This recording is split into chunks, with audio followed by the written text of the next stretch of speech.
이 시간 하이델베르크 요리문답 86에서 87문답 보도록 하겠습니다. 문답하겠습니다.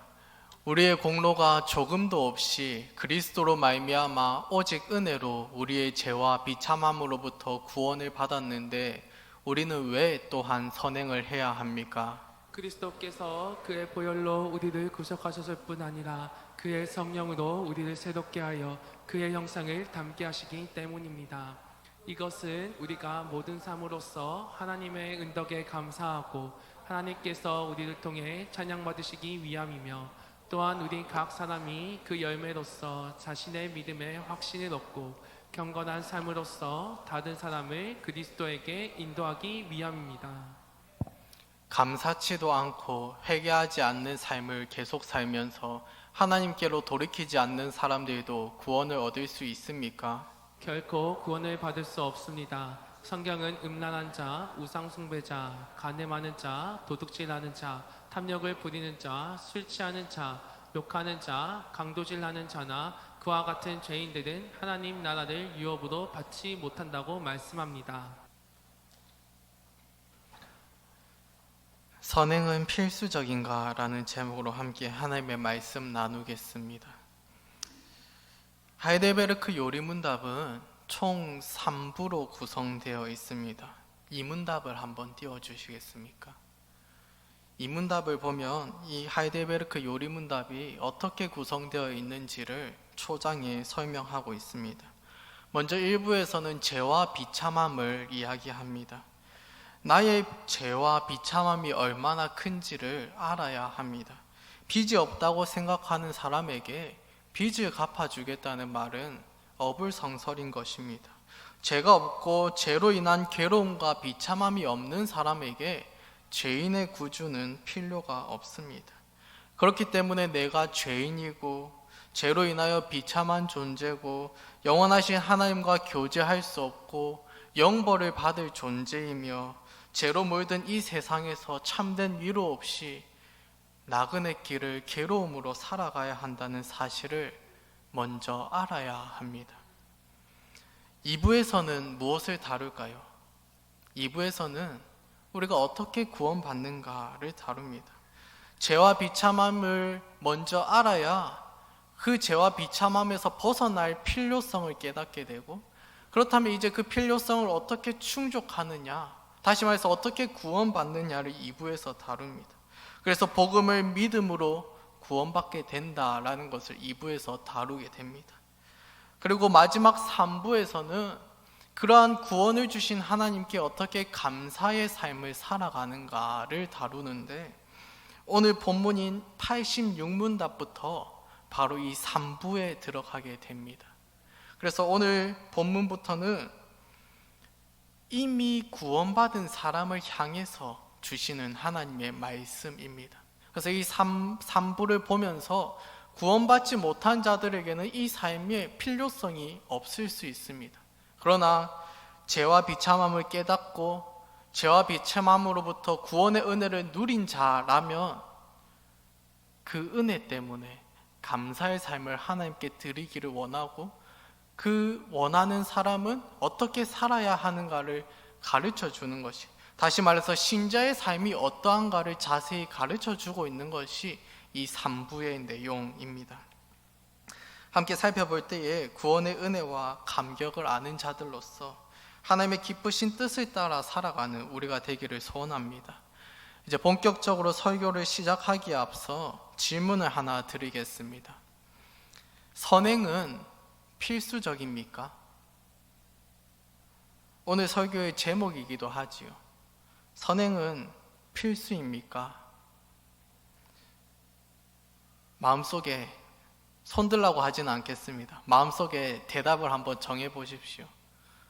선행은 필수입니까? 이 질문에 대해서 잘못된 대답을 하는 두 부류의 사람이 있습니다. 먼저는 이 질문에 예스라고 대답하는 사람입니다. 그러면서 믿음만으로는 안 돼, 믿음에 율법의 행위가 덧붙여져야 돼, 인간의 선행이 덧붙여져야 돼 라고 대답을 합니다. 예수님 당시에 바리새인들이 이렇게 생각했습니다. 또 교회 역사에서는 펠라기우스라는 사람이, 또 이후에는 로마 가톨릭 교회가 바로 이 주장을 합니다. 믿음에 인간의 선행이 더해져야, 합쳐져야 구원을 받을 수 있다고 주장합니다. 그러나 이런 주장에는 크게 문제가 있습니다. 인간의 행위를 단 1%라도, 인간의 공로를 단 1%라도 더하는 순간 그리스도의 보혈이 무익해집니다. 그리스도의 복음이 불필요해집니다. 은혜로 주어지는 구원이, 선물로 주어지는 구원이 획득할 수 있는 것으로 변질되게 됩니다. 또 한 가지 문제가 더 있습니다. 만약에 이렇게 주장하는 사람에게 이렇게 물으면 무엇이라고 대답할까요? 믿음의 선행이 덧붙여져야 한다면 얼마만큼의 선행을 해야 구원을 받을 수 있습니까? 얼마만큼 선행을 하면 구원을 받을 수 있고 얼만큼 선행을 하면 구원을 받지 못합니까? 라고 질문했을 때 어느 누구도 그 선을 대답해 주지 못한다는 것입니다. 그래서 선행은 필수입니까? 라는 질문에 yes라는 대답은 잘못된 대답입니다. 잘못된 대답 또 한 가지가 더 있습니다. 바로 no라는 대답입니다. 오직 믿음으로 의롭다함을 받았으니까 선행은 필요하지 않아. 구원은 선물로 받았는데 선행은 거기에 자리가 없어 라고 이야기합니다. 교회 역사에서 무율법주의, 또 한국 사회에 흔히 알려져 있는 소위 구원파라는 이단이 이렇게 주장을 합니다. 이미 구원받았기 때문에 아무렇게나 살아도 죄를 지어도 괜찮다라고 이야기합니다. 선행은 없어도 괜찮고 있다면 인생에 조금 양념같이 조금 있어도 좋고 없어도 상관없는 그런 것이 바로 선행이야 라고 이야기를 합니다. 그러나 이런 주장에도 문제가 있습니다. 만약 신자의 구원이 단지 죽어서 천국에 가는 것과 관련된 것이라면, 그렇다면 왜 하나님께서는 신자가 믿는 즉시 천국으로 보내지 않으실까요? 단지 믿고 마음대로 살다가 천국 가는 것이 끝이라면 우리는 믿는 즉시 하나님께서 숨을 거두어 가셔서 천국으로 올라가야 합니다. 또 성경 어느 곳에서도 구원은 선물이기 때문에 너희가 선물을 받아서 누리고 마음대로 살아라고 이야기하지 않습니다. 그래서 이 질문에 no라는 대답도 잘못되었습니다. 그렇다면 이제 여러분이 다시 질문하셔야 합니다.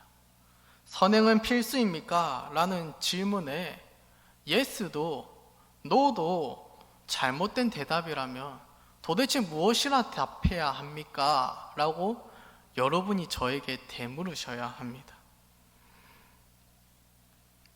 이상한 사람이네. 질문해놓고 yes라고 해도 문제고 no라고 해도 문제고 이게 뭐야? 이런 궁금증, 질문 또는 조금의 반발심을 품고 있어야 이제 설교로 들어갈 수가 있습니다. 함께 86문답 보겠습니다. 우리의 공로가 조금도 없이 그리스도로 말미암아 오직 은혜로 우리의 죄와 비참함으로부터 구원을 받았는데 우리는 왜 또한 선행을 해야 합니까? 그리스도께서 그의 보혈로 우리를 구속하셨을 뿐 아니라 그의 성령으로 우리를 새롭게 하여 그의 형상을 담게 하시기 때문입니다. 네, 여기까지 읽겠습니다. 네, 86문에서 바로 이 질문을 하고 있습니다. 이신층이 오직 믿음으로 구원을 얻었는데, 의롭다함을 얻었는데, 다시 말해서 하나님의 은혜로, 하나님의 선물로 구원을 얻었는데 우리는 왜 또한 선행을 해야 합니까? 이것이 우리의 공로가 되는 것도 아니지 않습니까? 라는 이 질문을 지금 86문답이 하고 있습니다. 근데 첫 번째 앞부분에서 대답을 할 때 yes라고도 no라고도 대답하지 않습니다. 그러면 뭐라고 대답하느냐? 제3의 대답을 하는데 너가 어떤 존재인지 이것을 지금 대답하고 있습니다. 다시 말해서 우리의 정체성에 관해서 대답하고 있습니다. Who are you? 너는 누구니? 너는 어떤 존재니? 라는 정체성, 존재에 관한 문제로 방향성을 틀어버리고 있습니다. 구체적으로 내용을 조금 봅시다. 그리스도께서 그의 보혈로 우리를 구속하셨을 뿐 아니라 그의 성령으로 우리를 새롭게 하여 그의 형상을 닮게 하시기 때문입니다 라고 대답합니다. 여기서 우리의 존재를 두 가지로 설명하고 있습니다. 첫째로 그리스도께서 자신의 피로 우리를 씻기셨습니다. 모래놀이를 하고 온몸이 더럽혀진 아이가 있습니다.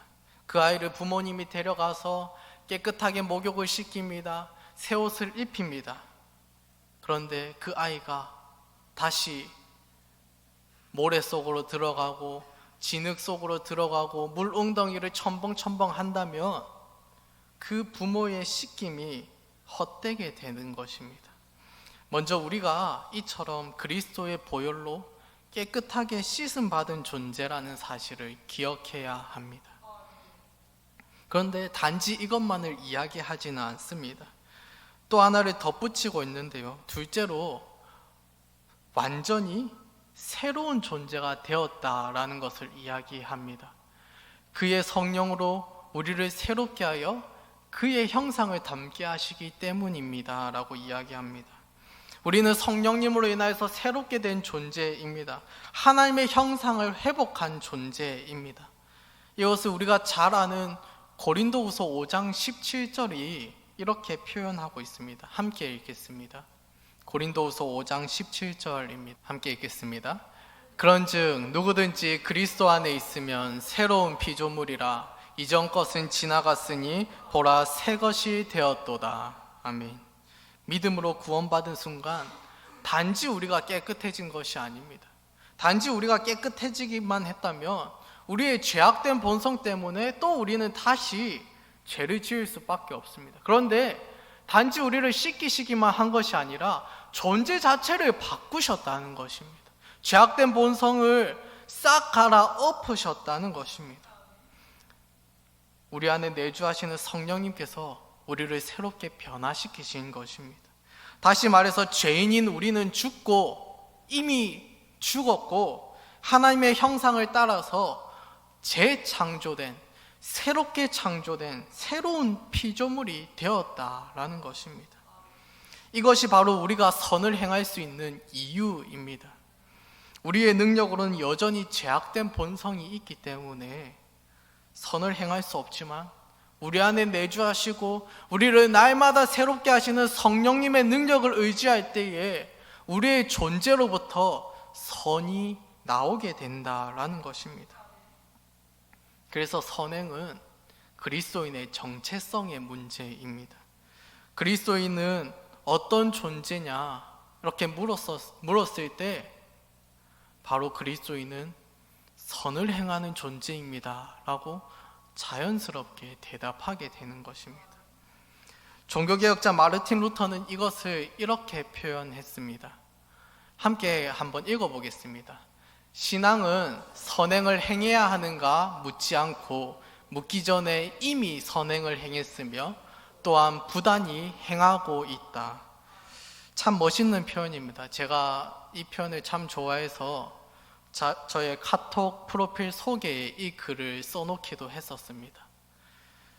이신층이 믿음으로 구원받는다 이것을 너무도 강조했던 그 루터가 이 복음 때문에 이신층의 복음 때문에 종교개혁까지 일으켰던 그 루터가 선행을 성화의 삶을 무시하느냐? 결코 그렇지 않습니다. 그는 이 말을 어디서 했는지 아십니까? 한 번만 더 띄워주십시오. 이 말을 그의 로마서 주석의 서문에서 했습니다. 로마서가 어떤 책입니까? 이신칭의의 복음을 가장 잘 설명한 복음 중에 복음이 아닙니까? 그런데 그 로마서를 주석하는 그의 주석 서문에 선행의 중요성을 루터가 던지고 있습니다. 왜 그럴까요? 이것이 바로 그리스도인의 정체성의 문제이기 때문에 그렇습니다. 신자는 선행이 필수적인지 아닌지 묻지 않습니다. 선행을 행해야 하는지 아닌지 묻지 않습니다. 이미 그것을 묻기 전에 이미 선행을 행해버린다.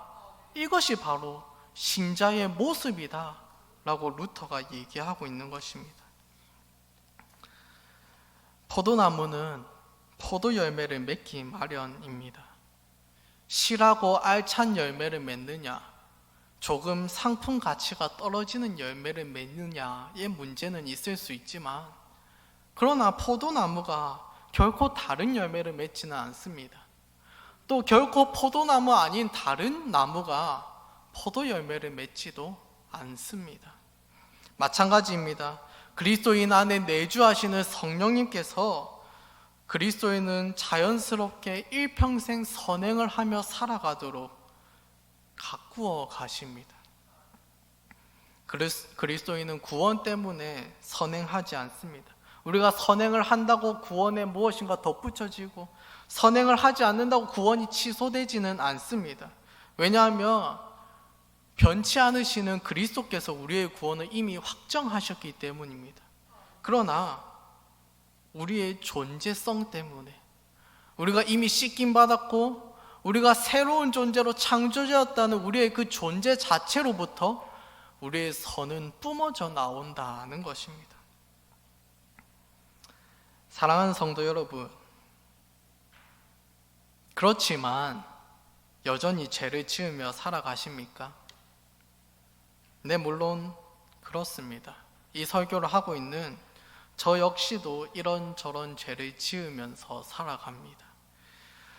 오늘 새벽에도 앉아서 계명을 하나씩 떠올리면서 1계명, 2계명, 10계명까지 비추면서 내 자신을 돌아보는데 얼마나 죄가 많던지 저도 모르게 회개의 눈물을 흘렸습니다. 설교자도 죄인입니다. 이미 변화된 존재라고 하지만 여전히 죄를 지으면서 살아갑니다. 그러나 그때마다 신자는 이렇게 간구해야 합니다. 성령 하나님, 저는 이미 믿음으로 구원받았지만 여전히 죄를 지으며 살아갑니다. 저의 변화된 정체성에 맞게 살아갈 수 있도록 내 안에 내주하셔서 저를 도와주시옵소서, 저를 붙들어 주시옵소서, 그리스도인이라는 그 삶에 합당한 선의 열매를 맺게 도와주시옵소서 기도해야 합니다. 그러할 때 성령 하나님께서 우리의 변화된 정체성에 맞게 살아갈 수 있도록 역사하실 것입니다. 여기까지 신자의 정체성에 선이 포함되어 있다는 것을 살펴보았습니다. 그렇다면 신자의 선행은 어떤 유익이 있을까요? 우리가 선을 행할 때 무슨 효과가 있을까요? 신자가 자신의 정체성을 따라서 선행을 하며 살아갈 때 어떤 유익이 있을까요? 이 질문에 대한 답을 86답의 뒷부분에서 제시하고 있습니다. 함께 읽어보겠습니다. 이것은 우리가 모든 삶으로서 하나님의 은덕에 감사하고 하나님께서 우리를 통해 찬양받으시기 위함이며 또한 우리 각 사람이 그 열매로서 자신의 믿음의 확신을 얻고 경건한 삶으로서 다른 사람을 그리스도에게 인도하기 위함입니다. 아멘. 네 가지를 이야기합니다. 계속 띄워주십시오. 첫 번째로 하나님을 향한 감사의 고백입니다. 신자의 선행은 신자 자신으로부터 나오지 않습니다. 신자의 바뀐 정체성, 신자 안에 내주하시는 성령님으로부터 나옵니다. 그렇기 때문에 변화되기 전에 우리는 행할 수 없었던 선행을 변화된 우리가 행함으로써 하나님께 감사를 올려드리는 것, 이것이 우리의 선행에 담긴 첫 번째 의미입니다. 우리는 선행을 통해서 자랑하지 않습니다. 왜냐하면 그 선행을 내가 하는 것이 아니기 때문입니다. 우리는 선행을 할 때에 우리 속에서 그 선을 역사하시는 하나님을 향해서 감사의 고백을 먼저 하게 됩니다. 둘째로 하나님을 향한 찬양의 고백이 됩니다. 마찬가지입니다. 우리가 노래로, 목소리로 하는 찬양만이 찬양이 아닙니다. 우리의 삶에서 하나님을 높여드린다면 그것이 바로 우리의 삶이 하나님을 향한 찬양이 됩니다. 변화된 신자가 변화된 삶으로서 선을 행할 때 그 선이 바로 하나님을 향한 찬양이 되고 하나님께서는 그 찬양을 기쁘게 받으신다는 것입니다. 하나님께만 의미가 있지 않습니다. 오늘 우리에게도 의미가 있습니다. 세 번째인데요, 믿음의 확신을 누리게 합니다. 구원의 확신, 너무도 중요한 문제입니다. 그런데 신자의 구원의 확신은 때때로 흔들릴 수 있습니다. 우리가 당하는 고난이나 다른 어떤 이유로 인하여서 우리의 구원의 확신이 흔들릴 수 있습니다. 그때 굳건한 확신으로 어떻게 다시 돌아올까요? 바로 우리의 삶, 선행을 보고 돌아올 수 있습니다. 마치 이런 것입니다. 어떤 나무가 있습니다. 그런데 이 나무가 어떤 나무인지 잘 모르겠을 때 그 나무가 맺는 열매를 확인해 보는 것입니다.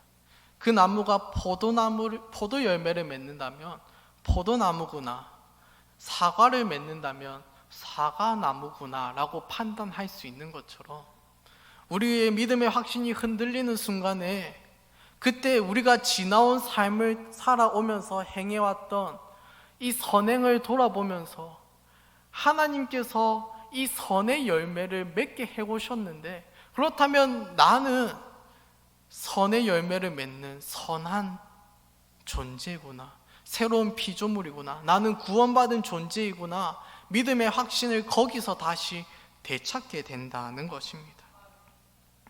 그 성화의 삶을 통해서 내가 새로운 피조물이라는 사실을 확인하고 다시 우리가 흔들리는 순간에 구원의 확신을 다잡게 되는 것입니다.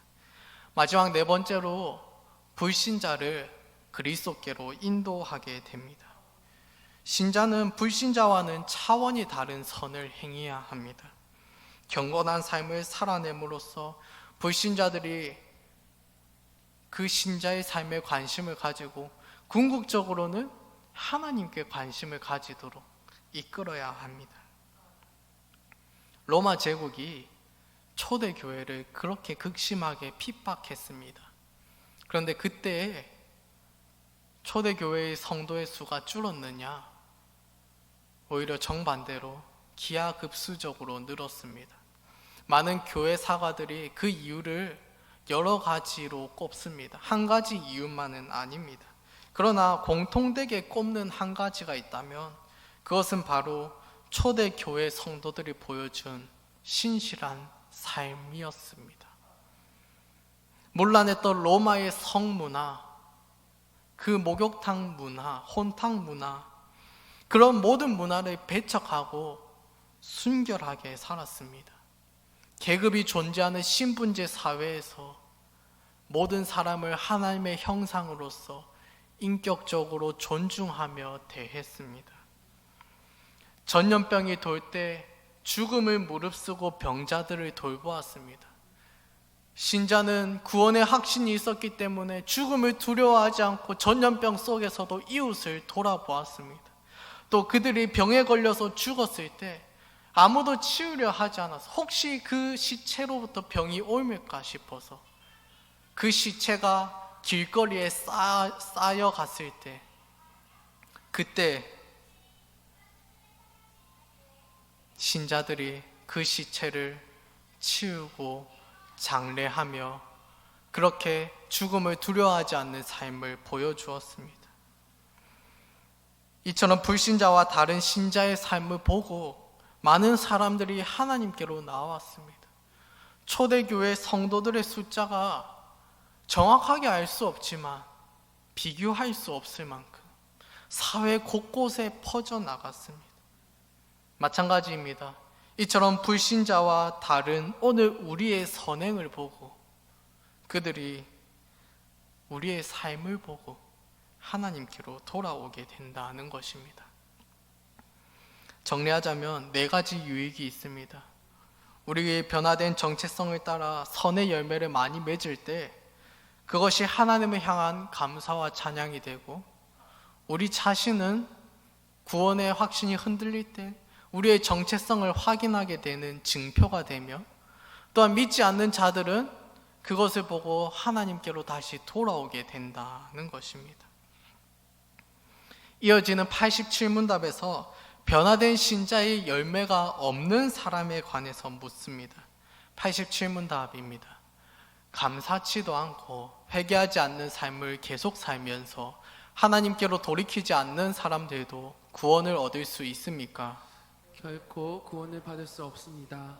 성경은 음란한 자, 우상 숭배자, 간음하는 자, 도둑질하는 자, 탐욕을 부리는 자, 술 취하는 자, 욕하는 자, 강도질하는 자나 그와 같은 죄인들은 하나님 나라를 유업으로 받지 못한다고 말씀합니다.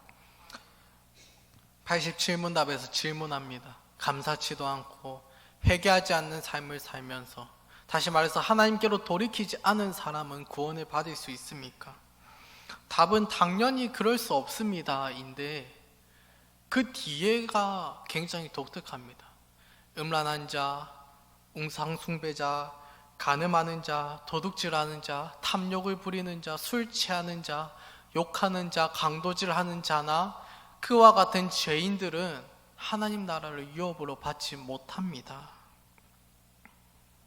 다시 말해서 질문과 지금 대답을 매치시키며 나오는 결론은, 음란, 우상숭배, 간음, 도둑질, 탐욕, 술, 욕, 강도질 혹은 그와 같은 다른 죄를 짓는 자는 실상은 하나님께로 돌이키지 않은 자라는 사실입니다. 물론 신자도 이 세상을 살아가면서 여전히 이런저런 죄를 지으면서 살아갑니다. 그러나 신자는 계속해서 저러한 죄에 머물러 있을 수 없습니다. 또한 머물러 있지도 않습니다. 이미 변화된 존재이기 때문에 그렇습니다. 우리 안에 내주하시는 성령님께서 너는 변화된 존재야, 너는 새로운 존재야, 너는 선을 행해야 하는 그리스도인이야 라고 계속해서 우리를 자극하시기 때문에 우리는 계속해서 결코 그곳에 머물 수 없습니다. 반대로 구원받지 못한 불신자는 계속해서 여전히 지속적으로 죄를 지으며 살아갑니다. 죄 속에서 살아갑니다. 그의 정체성 자체가 죄를 짓지 않고는 살아갈 수 있는 존재가 아니기 때문에 그렇습니다. 예수 그리스도의 피로 구원받지 못했기 때문에, 그렇기 때문에 계속해서 자신의 그 불신자라는 정체성에 맞는 삶을 살아가는 것이며, 또한 그에 합당한 심판이 기다리는 것입니다. 사랑하는 성도 여러분, 우리가 어떤 존재인지를 깨닫고 우리 삶의 열매를 점검해 보아야 합니다. 우리 주님 엄히 말씀하셨습니다. 마태복음 7장 20절에 이러므로 그들의 열매로 그들을 알리라 말씀하셨습니다. 비슷한 말씀 누가복음 6장 43절 44절에 말씀하셨습니다. 함께 읽겠습니다. 누가복음입니다. 못된 열매 맺는 좋은 나무가 없고 또 좋은 열매 맺는 못된 나무가 없느니라. 나무는 각각 그 열매로 아나니 가시나무에서 무화과를 또는 찔레에서 포도를 따지 못하느니라. 아멘. 나무는 각각 그 열매로 안다라고 하셨습니다. 우리가 신자의 정체성에 맞게 살아가지 못하고 있다면, 그렇다면 속히 돌이켜 신앙에 합당한 삶의 열매의 자리로 나아가야 합니다. 성령 하나님 내 속에서 선을 행할 수 있도록 내 안에서 부단히 역사하여 주시옵소서 간구하며 나아가야 합니다. 우리의 힘으로는 여전히 죄만 더할 뿐입니다. 그러나 우리를 거듭나게 하시고 우리를 하나님의 형상으로 아름답게 빚어가시는, 새로운 창조물로 빚어가시는 그 성령 하나님께서 우리 속에서 역사하셔서 우리 안에 선을 행하도록 하실 것입니다. 우리가 아니라 성령 하나님을 의지함으로 신자의 삶에 합당한 선의 열매를 맺으며 일평생 살아가는 저와 여러분이 되기를 바랍니다. 말씀을 정리하겠습니다. 오늘 우리는 선행에 관하여 살펴보았습니다. 신자는 선행을 힘써 행해야 합니다. 그것이 우리의 구원을 결정하기 때문이 아니라 그것이 바로 우리의 정체성, 우리의 존재에 부합하기 때문입니다. 우리 안에 내주하시는 성령님께서 우리 안에서 선을 이루어 가실 것입니다. 루터의 말과 같이 신자는 선을 행해야 하는지 마는지, 선이 필수적인지 아닌지 묻기 전에 이미 그것을 해버리고 만다는 말과 같이 복음의 은혜, 구원의 은혜에 합당한 열매를 선하게 맺으며 살아가기를 힘쓰는 복된 성도들이 다 되시기를 주님의 이름으로 축복합니다.